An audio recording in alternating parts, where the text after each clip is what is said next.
Yeah. Ow. Let's go. Man on a mission, getting niggas' attention. Grinding all times and make it come to fruition. X got some shit on his mind, he gon' talk it. And fuck tiptoe on the line, he gon' walk it. Different individuals, various talents. He bring you on the spot, you gotta keep it 1,000. Some of this, some of that, make sure it's a balance. Watch them other joints, now you niggas is wild. And it's a vibe over here, word of mouth gon' let you know. Don't believe me, better check the next episode. Come prepared, no shooting from the hip, it's live wire. X marks the spot, Mucho in the mix.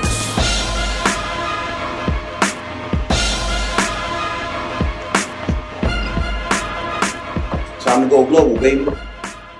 Welcome to Global VIP. I am Excel, and today, man, I've been waiting for this interview for so long.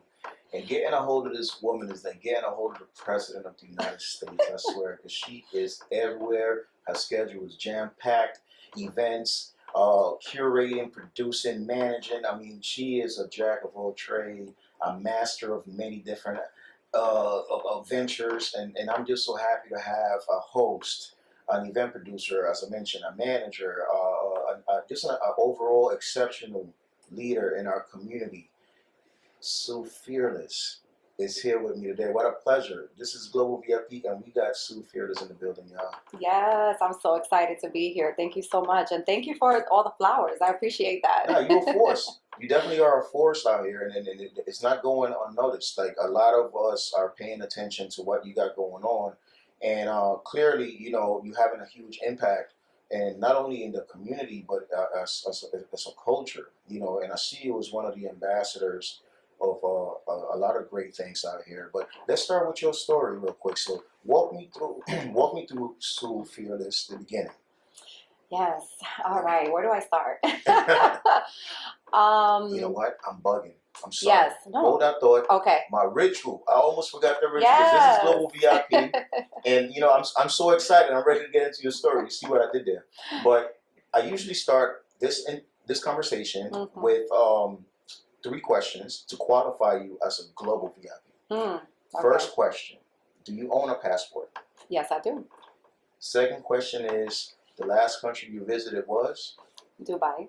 Dubai. Okay, all right. I see what you did there. And last question, do you have any plans on traveling this year? Yes. Going back to Dubai. Fantastic. So now we have Vakila, which is the official sponsor of Global VIP. The world's first vodka and tequila infused. This is the watermelon flavor. We currently have it in 12 different states distribution. And I was able to create a cocktail called Golden Visa. And I would like for you to sample the cocktail. It's right over here. Okay. So feel free to tap in. Yes, yes. And let me know how you feel. How's that Golden Visa treating you? Let me know. You're only going to find this cocktail in 2 locations. Overseas with us or over here at Global VIP. So go on ahead, and we're gonna cheer it up. I'm gonna join you because I definitely like to be a team player. Let me get in the game. Here we go. Cheers to going global. Cheers. Cheers to going global. Tell me what you think. I love it. It tastes golden.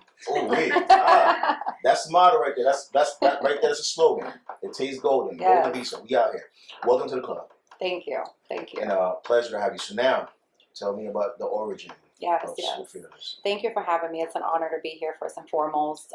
You know, super supportive of everything you're doing. Absolutely. Thank you. But where did it start for me? So I am a child of a Dominican father and Puerto Rican mother. They both came from their country. They were born in their country, came to the United States, met each other, and I was a part of that creation of them together. But I did experience a lot, you know, because my dad wasn't present all the time. He actually got deported when I was really young. So, you know, I have some memories with him, but not many when I was a child.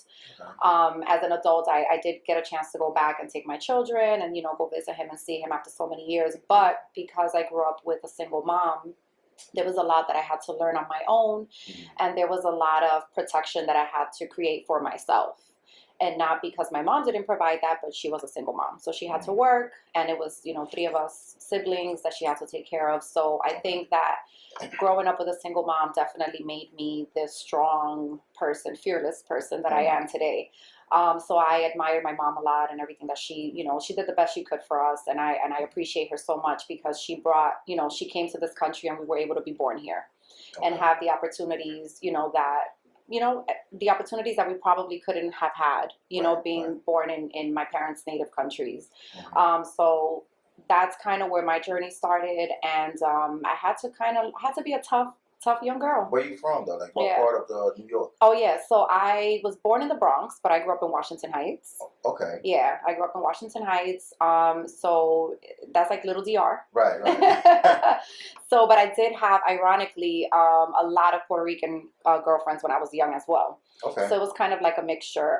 So I was definitely, as a young girl, just fearless, running those Washington High streets and, just figuring things out and trying to figure out who I was, developing my character and things like that.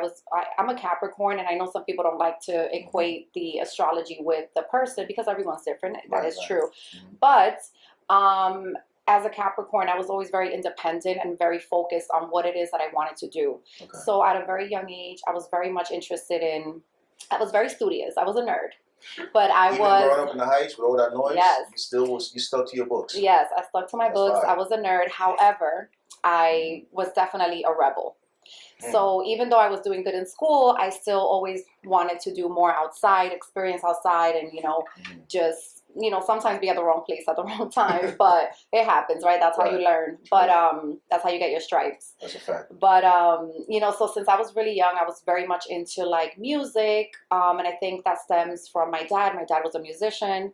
My mom loved music. She always used to sing around the house. So I always used to put and this is where my leadership started at a very young age. I always used to put my girlfriends together and we used to like sing different parts of a song, or I used to like curate dances. Like we used to love to dance. So I used to like choreograph dances. I was a part of the dance class in junior high school.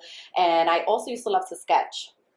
So I used to sketch gowns and things like that, which, now I'm finally get to tap into that. But, and then I also weirdly used to I used to write lyrics over beats. So you always had a creative spirit. That is correct. I always had a creative spirit. And anyone else, you say your dad loved music, but anyone else in your household at the time that was as creative or influenced you to tap into that creativity? No, it was all me. It was all me. I mean, I guess just seeing my mom and the love she had for music. But aside from that, I feel like I always say music, aside from my children, music saved my life because anything and everything was music for me. So I remember going on school trips and I was carrying like my little purple, blue, and orange boombox. And I was like, jamming to like Tupac and Biggie and Monica, Brandy at the time, all of that. Mariah was super into, but music definitely saved my life. Music was everything for me and still is. So, fast forward, I didn't get an opportunity to tap into my creative side too much because, I did become a mom at a young age. And, I even though I was very studious, I still felt like I had to kind of force myself to continue that path and go into college because I wanted to provide a good future. So you still went to college, I even did. though you was a mom at an early age. Cheers to that. Come on. I did. Resilience. Thank Man, you. I gotta respect that. Yeah. Yes, thank you. I appreciate that. So yeah, it wasn't easy because I have 2 children. And 2 children going into college. 2 children. Please talk about that. And they're only 2 years apart. Wow, how you manage that? So I was a baby raising babies. But yeah, I mean, I think even though I was a rebel, I think I kind of always had like a level-headed mindset.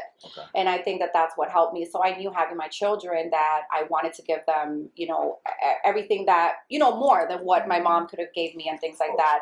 So I was in college, got my associates, got my bachelor's, got my master's degree.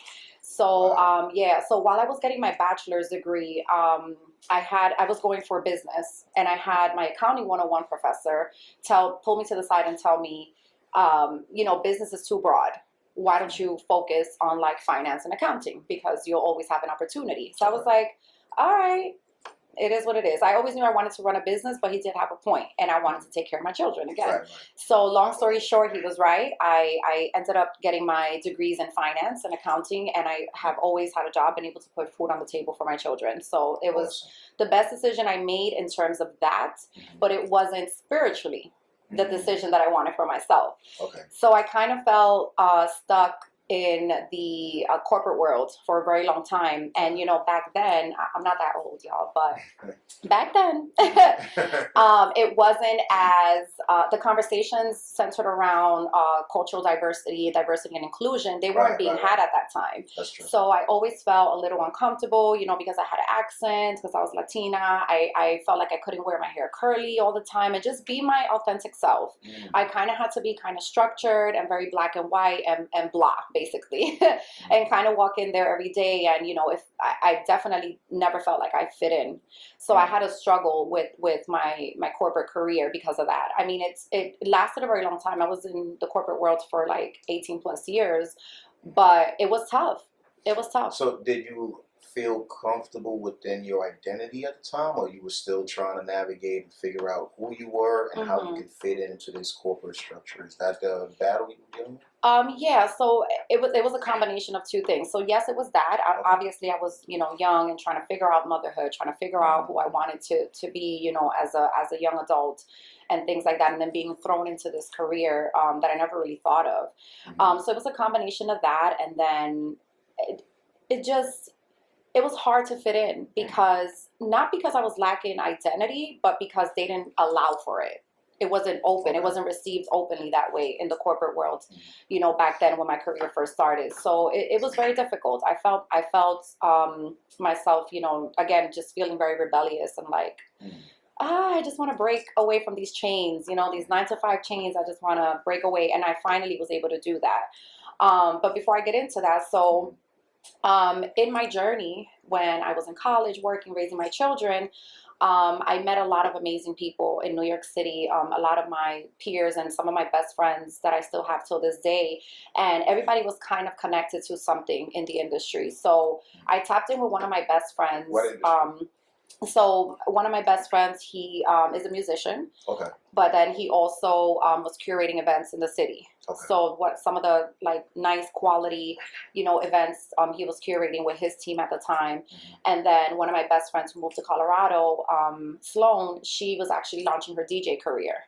So we decided one day, we were just walking down and we were like, you know what, we should do something together. You're a DJ, we can curate the events. So we did, and we had a very successful Thursday evening event in the Lower East Side, which was amazing. And so many people passed through there, like SZA and things like that. So unexpectedly.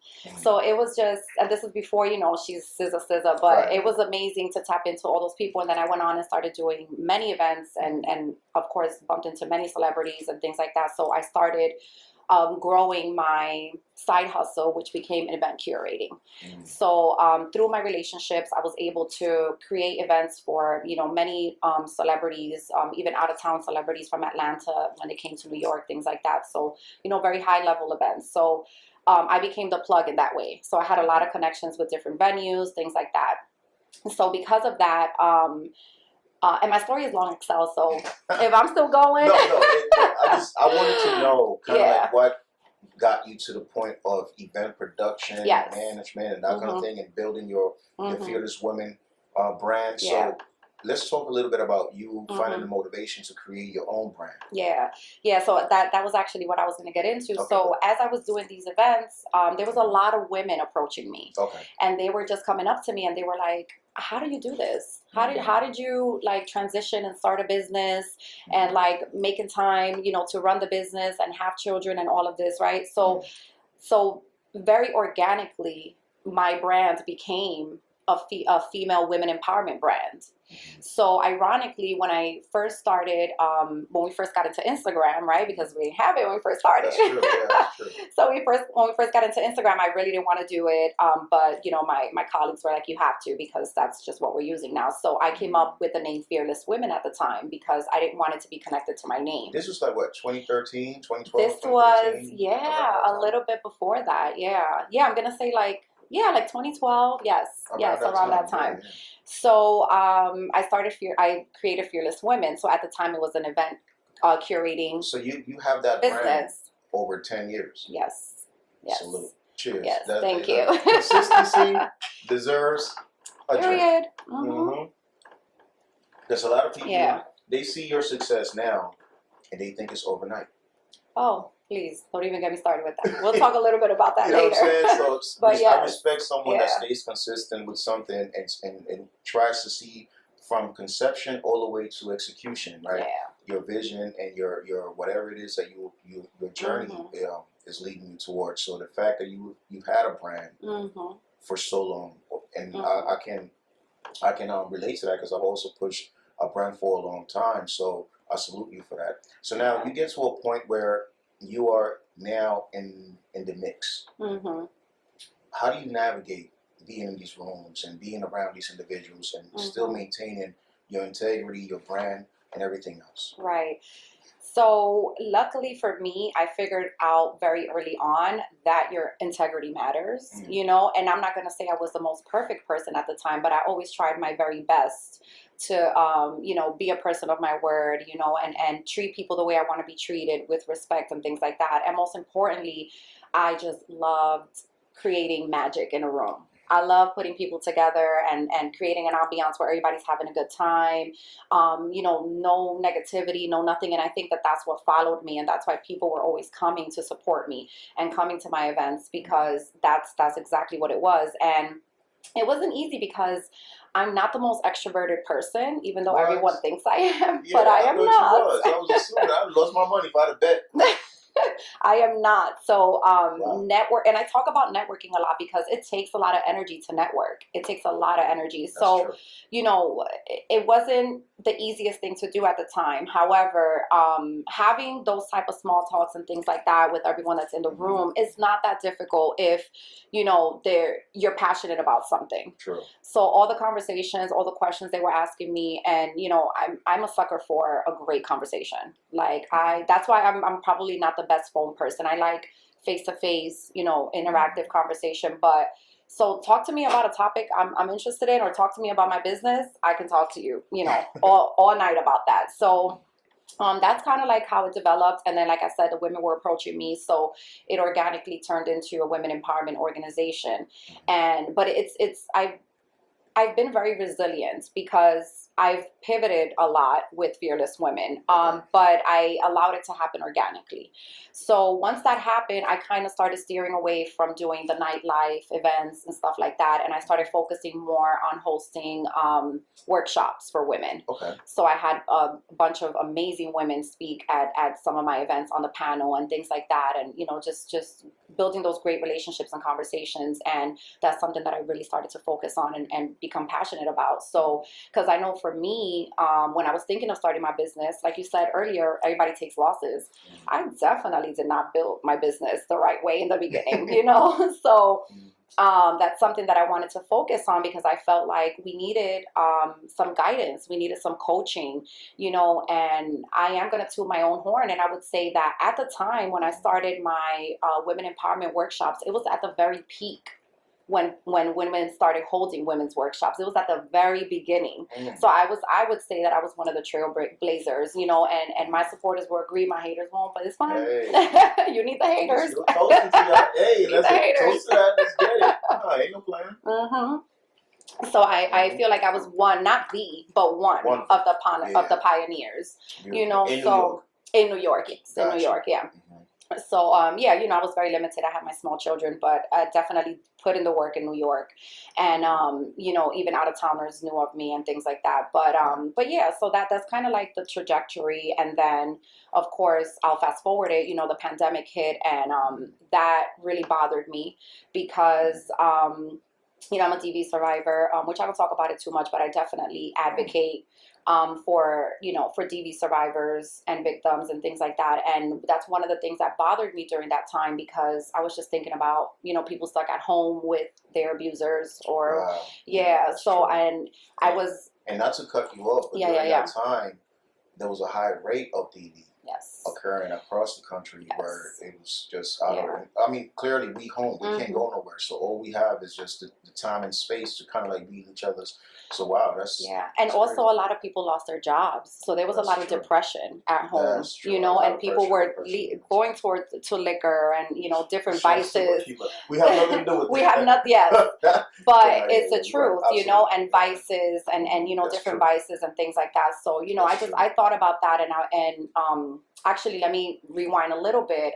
So shout out to Kevin Pryor and shout out to DWI with the Matrix, because Shout out to the bros. This is yes. the OGs in the game. Yes, so that's my people, that's Big my bros, family. And I was interviewed, one of my first interviews that I was interviewed on was on Kevin Pryor's 950 Lounge. Yeah. So when he interviewed me, and I was sharing my story very prematurely, very nervous, but we met a couple weeks after, or maybe like a week, I would say, and he offered me my own show. Oh wow. So you yeah, saw something. at the Awesome. Matrix. So Awesome. I was super nervous and scared, and I said no. That's when they were in the Bronx? That's when they were in the Back Bronx. Yeah. Yes. Shout out to DWI. Yeah, shout out to DWI. Yeah. for sure. We actually just sat down and talked about his story, so y'all should tap in. That's fine. But yeah, so at the Matrix Studios, he offered it to me, and initially I said no, but then I had my girlfriend that I told you was transitioning to DJing. Oh, okay. I had an event that night with Black Enterprise Magazine and one of my best friends, Tai Chun. And when I got there, she was the opening DJ. So as soon as I got there, I ran to her and I was like, girl, they just offered me an opportunity to do a radio show. And you should be on it with me. But I was joking. So she started jumping up and down, was super excited. And I was like, I guess we're going to do this. So very rough around the edges. But I would say, long story short, making that decision has changed my life. Because making the decision to have venture the into show. Media? Yes. Okay. To venture into media. And I'll tell you why. Because it helped me develop my voice. It helped me find my voice. That makes sense. Yes. And it helped me be able to communicate my message better, where people understand it more. It helped me come out of my shell, and just watching. So is it fair to say you found your identity within media? I guess you can say I found my identity, but I would say as more I found my voice, as right? a voice. So your identity is to become a voice for the voiceless, right? Is that fair to say? That is my motto. I paid attention. That is my motto, yes. Beautiful. That is my motto, yes. Beautiful. I did want to ask you a question, though, because, when it comes to women empowerment, I think right now we are in a transitional period where women are in positions of leadership. So it's a beautiful thing to watch. Women take the lead now and say, okay, we got it from here, or we can work together. Right? So I respect the movement that's happening right now. And I'm always encouraging people to find their own hero within. So it sounds like everything you've been through developed you and molded you to become your own hero. Right? So when you speak into the culture, you speak into your community, what's the first piece of advice you offer? That's a good question. I'll give you feedback and then I'll answer the question, right? Okay. So when the pandemic hit, I had to pivot my business, and I still wanted to stay engaged with my community. So I started doing IG lives and things like that. And then when things opened up, I figured out what my niche was going to be, which was helping people, especially women, build their businesses and get that coaching.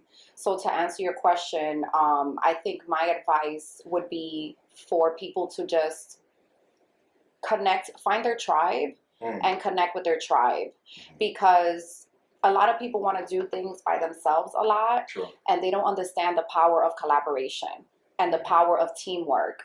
You can get so much further in life when you are able to work in a team, when you are able to support each other and expand each other's businesses. That we live in a world right now where everything is competition, is so competitive, and it shouldn't be like that, because there is a space for everyone. Whoever you believe in, I believe in God, but I believe that God has instilled a very special talents within us that not a lot of us know how to tap into. And I think if we would be more focused on that, we will understand that okay, Excel and I both have a travel company, but guess what? We can both thrive in the same industry, right? Correct. Instead of looking at things that way and looking at the different things that we can both bring, Mhm. right, to the table, we are not looking at it that way. So I would say find your tribe and really focus on honing in on your talents and what you're good at and what you're passionate about. When I talk to my youth, which I guess we'll talk a little bit about that, to the children that I teach, that is the first thing that I ask them when we're thinking about developing their business idea. Mhm. I ask them, what are you passionate about? And what they usually say. Oh, you'll be surprised at the answers. They are so amazing. So I mean, they develop these businesses that I wouldn't even think they're thinking about. You know, of course, they want to develop clothing lines, things like that. But there are these students that Mhm. want to develop a daycare, Oh wow, want to develop a homeless shelter, that's beautiful. want to develop, you know, just different companies like this that are going to help people. And I'm just like, this is the beauty of what we do. This is why we should be tapping into our youth and giving back so that, you know, they can pull that out from within, because they're not thinking about that. They're playing around in school all day, every day, right? Right. No one is really tapping into like what is it that they're passionate about and they like and things like that. So I love doing that. But yeah, so to answer your question, that's the advice that I would give. That's beautiful. How does a 24-hour day in the life of Sue Fearless look like? Because it looks like you're always busy. How do you balance? How do you find balance? Woo, child, that's a good question. I think I find balance because I have solitude. Mm. I think that taking time to be by yourself helps you pour into yourself and replenish your energy. True. So I think because I do that and I kind of just shut down and shut off sometimes, it helps me, because the 24 hours in Sue's life are crazy.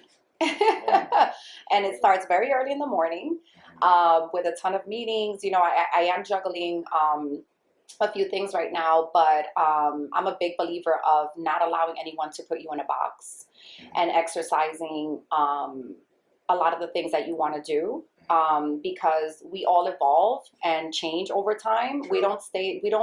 We may be the same person in essence, but we change our mindset as we're growing and as we're getting older. True. So tapping into something that you want to do now may look different in the future, but that's okay, because it's all going to be interconnected, right? Right. So everything I've done, from the events, from everything, has led me to this path now. Look at us. We're going to Dubai. We're putting events together. Right. It's in alignment. You know what I mean? So, Right.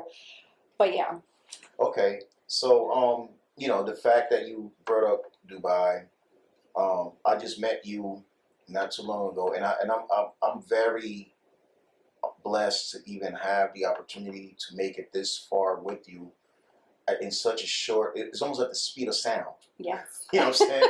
Because we met like maybe roughly a little bit over 2 months ago, more or less. And from the moment I met you, and I heard the feedback you were offering to some of the artists that were attending. Shout outs to Media Mayhem. Yes. And everyone that's involved behind our project. Is a great project. And when I heard you give some of the feedback, and we got a chance to network, I saw that you were actually leaning towards making some moves internationally. So it was almost like divine intervention to some degree, where it was like, yo, hold up, check her out, see what she's doing, and then you happen to be in Dubai, which is one of the destinations, one of my headquarters, because I'm always in Dubai, but I've never had a team in Dubai. Right. So in the process of building a team, you know what I'm saying, seeing what some of your resume had to offer when it came to your social media presentation, and you clearly conduct yourself at a high level, and anyone that has the privilege to watch you on social media, they see that the content and everything you offer is quality. Thank you. Right. So it really inspired me to say, let me reach out and see what we can work out. In fact, you were very welcoming. Just your networking skills, right? And that's the beauty of what I think really inspired me to work with you, because even though we didn't know each other like that, but you talked as if we had the possibility of creating something special. Once I started explaining briefly what I had going on. But you know, aside from that, we'll get to that in a second. I want to know exactly how you managed to develop the ability to work the room. Great question. Okay, so before you are going to attend a networking event, you have to think about what is the reason why you're there. right? What is the reason why you're attending? It could be for many different reasons. You can just be getting started. You want to bring a notebook and take notes and just meet maybe with somebody and connect if you're looking for a mentor. Or you want to potentially build a partnership relationship, whatever it is. You know, you have to be intentional when you're stepping into these rooms. And so do your research also on the people that are there. Do your homework. You know, sometimes it doesn't happen that way. Like our situation, we kind of got thrown into that.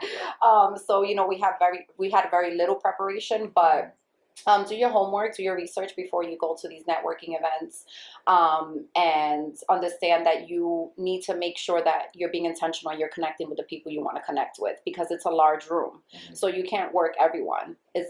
Time is not going to allow. So you should do your research and connect with those who you want to connect with. And, you know, at the time it was business cards, but now make sure you have your digital business card and all of that, because that's important. And if you don't know, and you're just going into a space, I'm a listener. I'm a listener. So I listen, and I'm very observant. So I could be having a conversation over here, and I overhear something, and if it's of importance to me, I make sure that before I leave, I'm going to talk to that person, you know, and I'm looking at how everyone's moving and things like that. How I do that, because it's kind of like innate, but I'm just very observant, and I'm a listener. So, you know, when I met you, and you were having that conversation with me, I was listening. I was like, okay, I want to learn more about this, you know? And that's it. I think just being prepared, doing the research, and just being able to, yes, talk about your business, but also be a good listener, because people also like to talk about themselves and about their businesses. So you have to kind of like be open to listeing. Yeah. And when you navigating through these rooms, where's your ego at and your pride?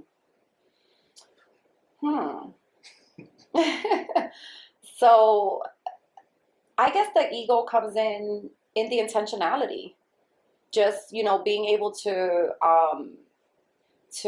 understand that you're there for a purpose, and you want to be able to at least make one connection that can help you get somewhere that you need to get to. I think that's where the ego lies for me, because I don't go into these situations with a chip on my shoulder. Okay, good. Yeah, no, I go into these situations always a student, always wanting to learn from others, always wanting to grow. You know, I sometimes we don't take out the time to pat ourselves on the back for everything we've accomplished, which we shouldn't do that. We should definitely be grateful and congratulating ourselves, but I'm always looking to learn more and do more. So I definitely don't go in with a chip on my shoulder. You know, and I think this next question is important, because a lot of people need to understand the science and the process of finding, or at least scouting for, a good collaboration opportunity. So clearly you and I decided to collaborate to the point where we decided to become business partners. So how do you go about evaluating someone worthy for you to say, you know what, I'll invest my time, effort, or whatever into this project? How do you determine that? Yeah. What are the checkpoints that you look into before you make a decision, say, okay, I'll work into that. I'll explore that option. I think alignment for me. If it's not aligned with anything that's my purpose, anything that has to do with what I already do, my organization, things like that, I don't go into it. Okay. I mean, there are those unicorn times where they like a great, you know, amazing opportunity that's not necessarily aligned with what you've been doing comes along. So, you know, that's different. But yeah, for me, it's the alignment. Like if it's completely out, and you mentioned that earlier, if it's completely, you know, like you said, if I'm not talking about Dubai, you know, like I don't have really that time to have an extra further conversation, because I'm focused on what I'm focused on. So that's kind of like how it is for me. It's just, it has to align. It has to align with what I'm doing. Well, and I'm just blessed to know that this is something that you found. You found the alignment within, right? When it came to us building Fearless International Agency. So now we in this conversation, and I'm sure people are going to be watching. And if someone was to ask you, what is Fearless International Agency, what would your response be? Put me on the spot. I'm here to help you. Because we both partners. We in this together. So, I mean, first and foremost, the fact that when we sat down, you said Fearless International Agency, I was like, Okay.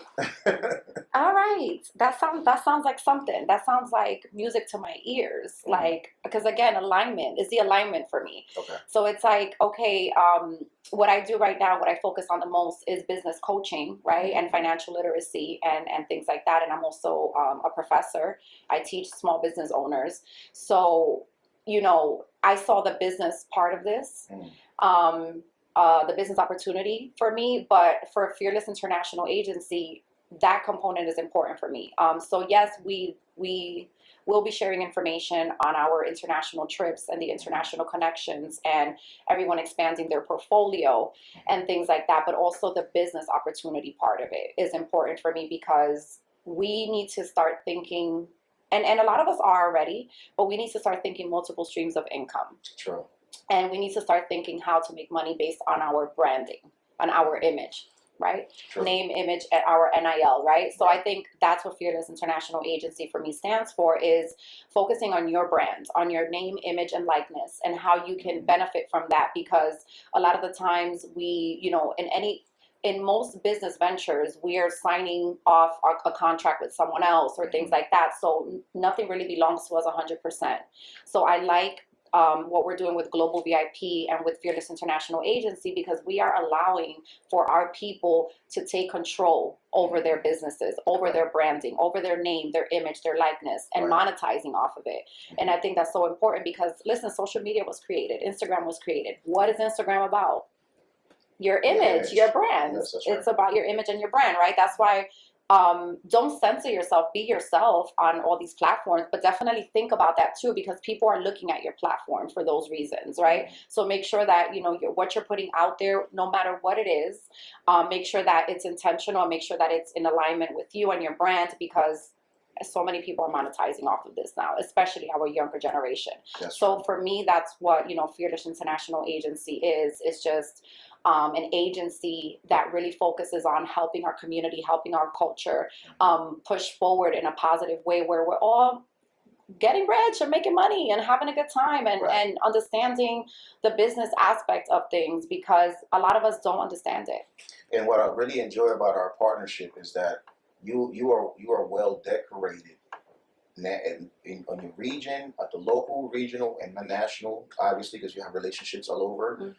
But I think now the fact that we are willing to take our talents international is what really gets me excited, to know that I'm able to partner up with someone like you with your level of knowledge, your level of professionalism, and go overseas and introduce this or activate this particular platform over there. And not only just you and I going out there, because we actually going out there with a community. Yes. It's going to be which a group is the of beautiful us. part of it. Yes. And so we basically bringing our own community to these locations internationally and activating our presence at these places, right? So due to, like I said, salute to everything you've accomplished, because I know you have a lot of brands, you have a lot of things you manage, you multitasking, you do you're a professor, you a mom, you are, you know, a media personality, a public persona, you are all of these things. You wear so many different hats, and the fact that you see value in a potential collaboration with me and creating something called Fearless International Agency says a lot about you as an individual that's willing to take calculated risks. Yes. But you have this courage to say, you know what, let's transcend. Let's trailblaze. Let's become mavericks. Because clearly, Fearless International Agency, what we offering, no, I don't think anyone else out there is really offering at the level They are that we not. offer, right? And that's what makes it special. This journey makes it special. Having someone on the wheel, driving someone like you, and obviously with the team that we're putting together. So how do you feel about building a team? Like that process, like how important that is?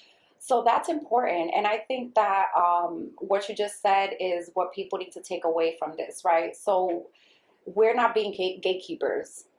And me growing my business, you know, from when I did till now, a lot of the opportunities, I had to create them for myself, because no one was willing to collaborate, Wow. to help empower what I was doing, and things like that. And it was very difficult for me because I found myself at times seeking that advice, seeking that coaching, and it wasn't available. And I'm not saying it doesn't exist at all. I'm not saying that, y'all, because I know a lot of y'all have had great coaches and mentors, but it was very little people who wanted to help me when I had questions about getting into certain things and industries and things like that. So except my core people who helped me. But so that's the beauty I feel about what we're doing, is that we want to share True. this knowledge and these connections and network and take our community. It's almost like we're migrating, over there. And luckily for you also, I always say that if I didn't have my children, I would have been a gypsy. So I've always wanted to travel. Shout out to my wife, 'cause that's her name. Oh, yes. Yeah. So I always, wanted to be a gypsy, and my partner can attest to that too. He knows that I always love to travel and just, be everywhere. But I think that the part of traveling that I like the most is meeting people from these different places that I go to. So I definitely make sure that I cultivate these relationships, and not even thinking on a business level, just like, oh, I met you, you're dope, you're from Canada, and this is what you do. Oh, let's stay connected. So just the connection is what excites you, right? Yeah. So I don't know if I answered your question, but absolutely. Yeah. I understand, and I think for you, and I think this journey is more spiritual, emotional, and mental than it is business. Because I think it aligns, and for me as well, because I'm on the same ship that you on in regards to helping people. Yeah. So I value those things more than any dollar amount. Like if I made $1 million, but if I hurt 1 million people, I don't want the money. You know what I'm saying? Like I'd rather help 1 million people than make $1. That's just the way I approach things. And you mentioned some of the people that I've worked with in the past, like Kev, you know what I'm saying, from 950, DWI. These are people these are people of integrity. They've been in business for a long time. A lot of people know, and we know similar people as well, right? We have a lot of common relationships in this business. And anyone that I've come across, great reviews, great individuals, and they always wanted to help the culture. So when I started having these conversations with you, and the way you express yourself in regards to helping, and then the intention that we have in eliminating the gatekeepers, right, and introducing people to the resources, and saying, hey, listen, you don't have to go through no red tape to get to that goal. All you have to do is just make sure you respect the process. Yes. Because it's not easy. It's a process to get these things done. But on behalf of you and everything that you're doing, can you let everybody know like exactly what they should expect from you within the next 5 months? I don't know. I'm pretty unexpected. So. Okay. No, but focus on building for Dubai. Definitely focus on that. I know we're on our multi-city tour right now, which is amazing. So definitely building on that. Still building my coaching business, and continuing to help our small business owners grow their businesses and change their mindset. It's so incredible to see how much people do not know about business, yet they have one. So give them some advice. Yeah. So definitely get a coach and a mentor. Definitely invest in a legal person, because you need to understand the different business structures, right? For example, I'll touch on that. There are some business structures that don't protect your personal assets, and there are ones that do. And a lot of people don't know that. So, for example, a sole proprietorship does not protect your personal assets, right? So you start a sole proprietorship, you're running your business, someone sues you, they can take some of your personal assets when they sue you. If your business is not doing well and it's going into debt and you want to dissolve it, you are going to incur that debt personally, even if you dissolve the business. So a lot of people are not thinking about those things, and that's like literally the most simplest thing. It's when when you're building your business structure, right?